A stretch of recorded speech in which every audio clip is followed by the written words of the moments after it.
इस प्रतियोगिता को केवल गलत हल करने की जरूरत है। एक छात्र मर जाएगा।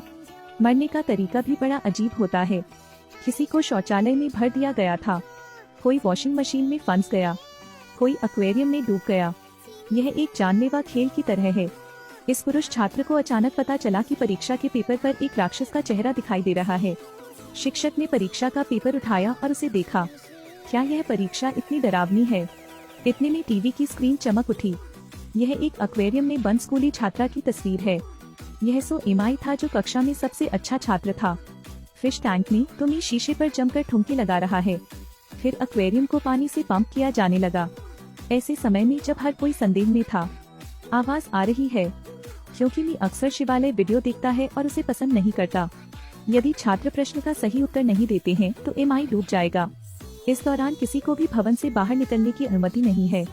शिक्षक पुलिस को बुलाना चाहते थे लेकिन जल्द ही कनेक्शन काट दिया गया। फोन में सिग्नल भी नहीं है। जिम शिक्षक सोचता है कि ऐसा इसलिए है क्योंकि छात्र शरारती हैं और चालें खेलते हैं। उसने एक नमकीन अंडे को थप्पड़ मारा, लेकिन डेड और रॉ सॉल्टेड एग बनने का दावा नहीं करते। लेकिन अब फिश टैंक में पानी अधिक होता जा रहा है। यह देखकर कि सो एमआई का दम घुटने वाला था, एक छात्रा जोर से चिल्लाई। इस समय सबकी निगाहें वापस स्क्रीन पर घूम गईं, लेकिन तब तक बहुत देर हो चुकी थी, इसलिए मी पहले से ही एक्वेरियम में मर चुका है। इस बिंदु पर हर कोई समझ गया कि यह एक मृत खेल था। जिम शिक्षक तैयार नहीं था, इसलिए उसने मदद मांगने के लिए स्कूल से बाहर निकलने का फैसला किया। छात्र बहुत खतरनाक महसूस करते हैं। शिक्षक की आपत्ति को अनसुना कर स्कूल की गेट से बाहर भाग जाना चाहिए। हालांकि वे उनके सामने के दृश्य से भयभीत थे। जिम टीचर खून से लथपथ होकर जमीन पर गिर पड़ी। मरने से पहले उसने उस भीड़ की ओर इशारा किया जो कुछ कहना चाहती थी, लेकिन उसके बोलने से पहले ही मर गई। लेकिन इसी क्षण लाउडस्पीकर में वह घातक आवाज गूंज उठी। एक बार फिर छात्रों को दी चेतावनी, नहीं तो वह जिम टीचर से 100 गुना बुरा मरेगा। इसके बाद दूसरी परीक्षा शुरू होगी। सबसे पहले मैं आपको सुनने की परीक्षा देना चाहूँगा। आपके पास केवल एक मौका है, ध्यान से सुनो। कक्षा में दूसरी सबसे बड़ी उपलब्धि हासिल करने वाले व्यक्ति की आवाज है। उनकी कक्षा के वर्ग अध्यक्ष। एक फकीर ने सभी को 1000 कांजी के बीच शास्त्रों में एक कहावत खोजने को कहा। समय सीमा 1 मिनट। अभी भयानक आवाज सुनकर लोग वाकई डरे हुए हैं। हर कोई जल्दबाजी में खोज रहा है। हालांकि एक कहावत खोजना आसान नहीं है। यह देखते हुए कि समय समाप्त होता जा रहा है, कक्षा प्रतिनिधि ने भी एक हताश आवाज निकाली। कक्षा में 5वीं कक्षा में आई हुआची को अचानक कुछ सूझा। एक व्यक्ति होने के नाते यह जानना चाहिए कि क्या पर्याप्त है। पर्याप्त जानना खतरे में नहीं होगा। शिक्षक छात्रों को इन शब्दों को खोजने का निर्देश देता है। दुर्भाग्य से वे समय से बाहर भाग गए। वर्ग प्रतिनिधि को अब मानव न दिखने के लिए प्रताड़ित किया गया है। उसके बगल वाली लड़की पागलों की तरह चीखना सहन नहीं कर पा रही थी। यहाँ तक कि ऐसे लोग भी हैं जो इतने डरे हुए हैं कि वे अपनी पैंट में पेशाब कर देते हैं। इस समय एक छात्रा ने कहा कि उसके 2 सहपाठी गायब थे। इस समय हुआची को कुछ याद आ रहा था। वह शिक्षिका के कार्यालय गई। एक लीडर बोर्ड मिला। ऐसा लगता है कि हत्यारा कार्रवाई करने के लिए इस सूची पर आधारित है। शीर्ष उपलब्धि एक मछली घर में सो एमआई मर रही है। दूसरा व्यक्ति वर्ग अध्यक्ष है। तीसरा व्यक्ति लापता है। चौथा व्यक्ति जो हुआची का सबसे अच्छा दोस्त है, वह भी अब अज्ञात है। फिर 5वें व्यक्ति हुआची की बारी थी। इस समय तीसरा व्यक्ति और कुछ अन्य छात्र छात्रावास में छिपे हुए थे, लेकिन बाहर दरवाजे पर दस्तक हुई। उनमें से कुछ आवाज करने से डरते थे। कुछ देर बाद दस्तक बंद हो गई। तीसरा व्यक्ति निरीक्षण द्वार की ओर चल पड़ा। उसी समय परीक्षा का तीसरा प्रश्न आया। चित्र को देखकर शब्द का अनुमान लगाना है।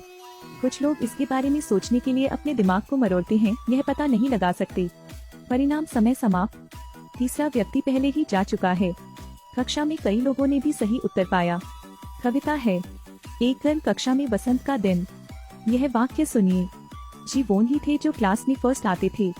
जी वोन की पारिवारिक स्थिति अच्छी नहीं है, लेकिन वह हमेशा शीर्ष पर रहती है। अपने ट्यूशन के लिए भुगतान करने में मदद के लिए छात्रवृत्ति पर भरोसा कर सकती है। लेकिन 2 साल पहले एक परीक्षा में जी वोन औसत से नीचे थे, जिससे उनकी छात्रवृत्ति का नुकसान हुआ। अन्यथा उसके पास स्कूल जाने के लिए जारी रखने का कोई रास्ता नहीं है। एक पल के लिए उसने अपनी जान लेने का फैसला किया। क्या इस घातक खेल का जी वोन से कोई लेना देना हो सकता है?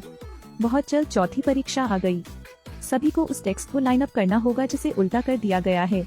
कुछ भी अप्रत्याशित नहीं। समय पर जवाब देने में असमर्थ वॉशिंग मशीन में हुआची के सबसे अच्छे दोस्त की मृत्यु हो गई।